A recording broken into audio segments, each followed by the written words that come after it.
Tagalog Toots! Hello mga katituts! Nasa part 8 na tayo ng ating Laravel tutorial. Ang pag-uusapan natin ngayon ay forms and validations. Sa isang application para makakuha tayo ng data or input sa user, magamit tayo ng forms. Si forms, isa lang naman siyang HTML tag. Sa loob niya, merong input, checkbox, radio buttons, etc. Mag-start tayo gumawa ng product form. Itong product form na to, gagamitin natin siya para makapag-insert tayo ng data papunta rin sa products table natin. Open na natin yung project natin. Una natin gagawin is gagawa muna tayo ng view para dun sa form na gagawin natin. Dito, under views folder, gagawa ko ng another folder. Tawagin kong product. Tapos, gagawa ko ng date file para sa pag-create ng product, which is dito natin lalagay yung form natin. Another route para nga sa pag-create ng products. Create. Ito kay product controller, gagawa tayo ng another function. Create na magre-return ng view natin. Return view product .create. Click save natin, pati si route save natin. Check natin ngayon sa browser kung gumagana siya. Ngayon wala tayong view. Dito sa loob ng create blade natin, gagamitin natin yung ginawa nating layout ng mga nakaraang tutorial natin. Extends lang natin. Tapos tatawagin ko yung layout na yun, i-up. Then sa loob ng section, dito natin lalagay yung form na gagawin natin. Content. Kung naalala nyo, gumamit tayo ng CSS framework, which is si Bootstrap. Gagamitin natin siya ulit dito. Since nalagay na naman natin siya sa loob ng layout natin, etong mga in-import natin dito, na script pati style sheet. Balik tayo dun sa website ni Bootstrap. Ikakopy natin tong form component niya. Copy lang natin. Nalagay ko siya dito sa loob ng content. I-edit na lang natin based lang sa mga kailangan nating mga inputs. Refresh. And ito yung form na kinopy natin. Ayusin lang natin ng kaunti yung layout natin. Dito maglalagay ako ng container class. Saan sa loob ni container, dito natin nilalagay lahat ng content. Save, refresh. Medyo okay na siya tignan. Balik tayo kay create. I-edit muna natin yung mga input na kailangan natin. Dun sa table natin, meron tayong tatlong columns. Is the name, or yung product name natin. Si price, ay si quantity. And copy lang natin. And si price. Yung the rest, i-remove na natin. And papalitan rin natin yung ID nila sa name. Try na natin to. Gagawa tayo rito ng name. Properties na name. Same dito. May quantity. Try na natin to. And kay price. Copy. Quantity naman. Same lang rin. Then babaguhin natin yung placeholder nila para mas mabasa natin ng maayos. Product quantity and product price. Click refresh. Itong input type pala nung dalawa is gagawin natin, tatlo is gagawin natin text. Save, refresh. Ayun. Then, burahin ko muna to. Itong tatlong input na to, kakailanganin natin para makapag-insert tayo ng data papunta rin sa database natin. Paano naman natin i-handle yung user input galing dito sa product form natin? Balikan lang natin yung ginawa nating view. Dito kay form tag, gagamit tayo ng dalawang attributes. Una, si action. Kay action, dito natin nilalagay yung URL or yung route saan natin pinapadala yung form data natin. Balikan lang natin si web. Dito, under create, gagawa tayo ng another route. Which is yung type of request niya is post. Then, kay product controller, gagawa tayo ng another function. Which tatawagin kong store.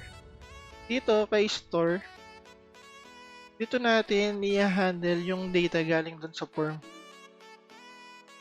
Kung naalala nyo sa mga nakarang tutorial, is typically kay routing, is pinakita ko sa inyo kung paano natin kinukuha yung data galing dun sa parameter.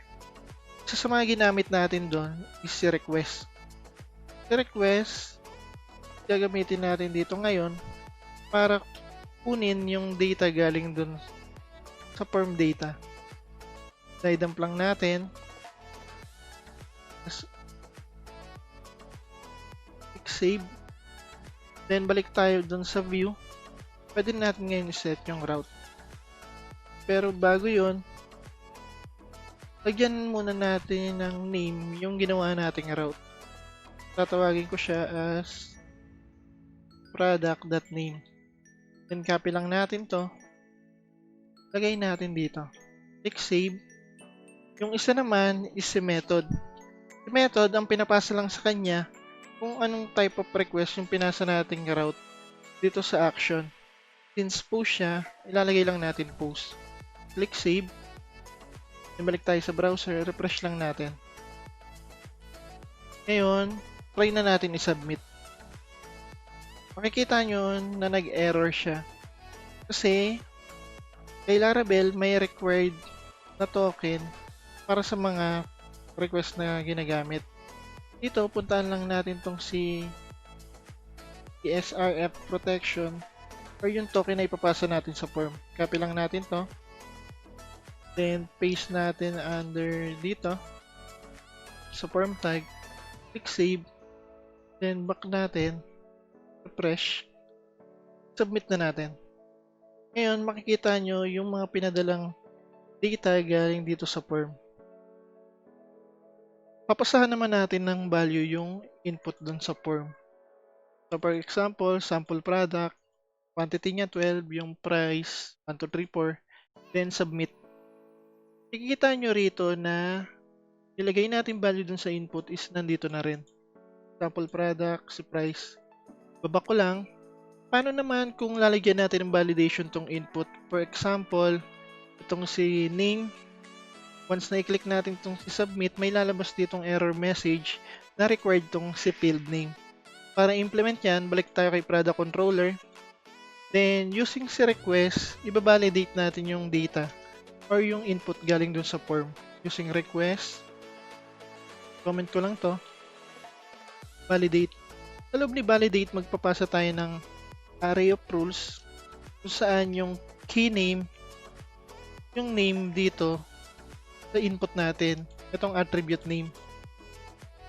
Then, yung value niya is list of validation rules. For example, sa required, hindi kayo sure kung ano yung mga ilalagay nyo rito. Check nyo lang yung documentation, validation, scroll nyo sa bandang gitna dito. Then, makikita nyo tong list of validation rules. Yung gagamitin natin, itong si required. Bibigay ko rin yung link nito dun sa description below para ma-check nyo pa yung iba't ibang list ng validation rules. Click tayo kay product controller. Ayun, nilagay ko na sa required. Click save lang natin, then re-refresh ko tong page. Ang ilalagay ko lang na value ay si quantity saka itong si price. Then submit. Kita nyo, nag-reload lang yung page pero wala yung error message. Para ma-display natin yung error message, click tayo dun sa view. Then dito, under input, dito ko gusto i-display yung error message. Para ma-display yun using @error. Tapos yung name ng attribute na pinasa natin dito sa input. Itong si name or yung sinet natin dito sa validate. Then, end error. Para ma-display yung message, tatawagin lang natin $message. Click save nyo lang. Then, reload natin yung page. And kulang ng R. Reload natin yung page. Then, try natin ulit lagyan ng balik si quantity, saka itong si price. Then, submit natin. Then, lumabas na yung error message. Ayusin lang natin para mas yung error talaga.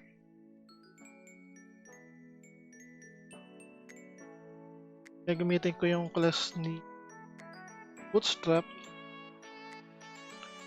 Si text danger. Refresh natin. Try ko ulit. Submit. Ayun. Kulay red na yung error message natin. Gusto ko pang mag-add ng isa pang validation rules kay field name. Yung rules naman na gagamitin natin is ang i-accept niya lang input is nasa alphabetical letters lang. Hindi siya pwedeng mag-accept ng number or special character.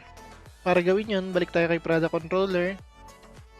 Mag-a-add tayo dito ng panibagong validation rules using itong string delimiter. Tapos yung rule na i-add ko, itong si alpha. Si alpha, pag tinignan nyo sa validation,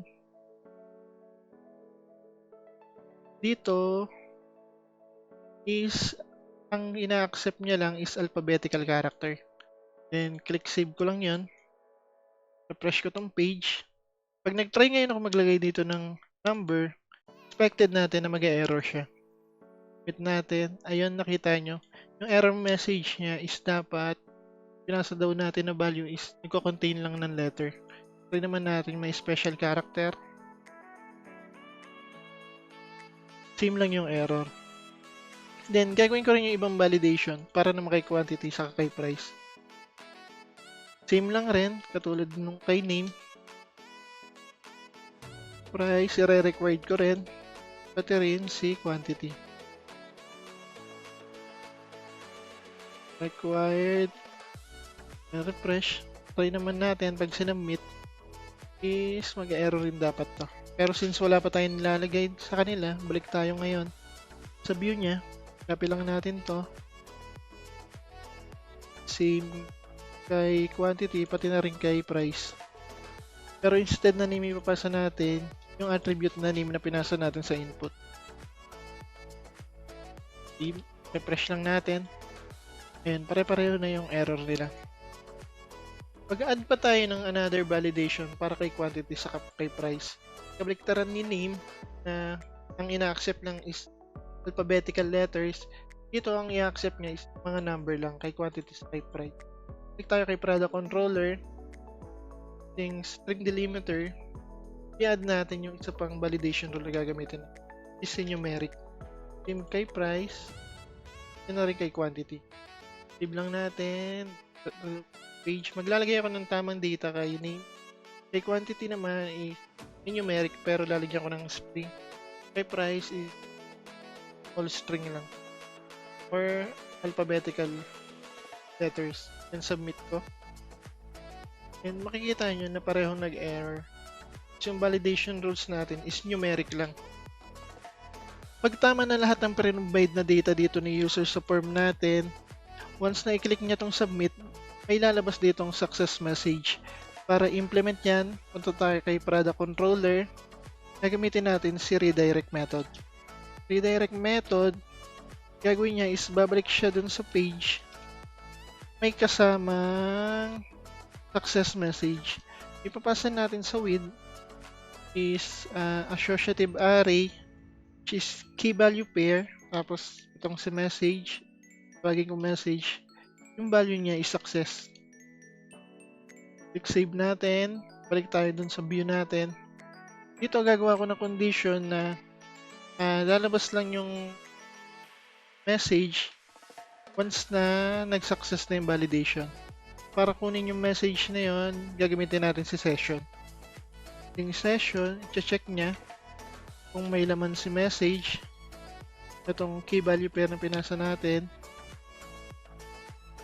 Then, using Bootstrap para naman maganda yung pag-display ng success message natin.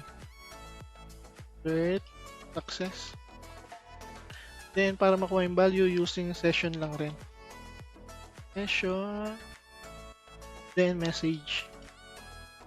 Click save natin, balik tayo sa page, refresh natin. Magpapasa na ako ng tamang data rito. Sample, quantity niya 12, price 13. Pag sinubmit natin, then makikita nyo na lumabas na yung success message. Ginagamit siya after mag-save ng data papuntang database. Pero sa next tutorial na natin gagawin yun. Kaya hanggang dito na lang muna mga katituts. See you sa next tutorial natin. Salamat!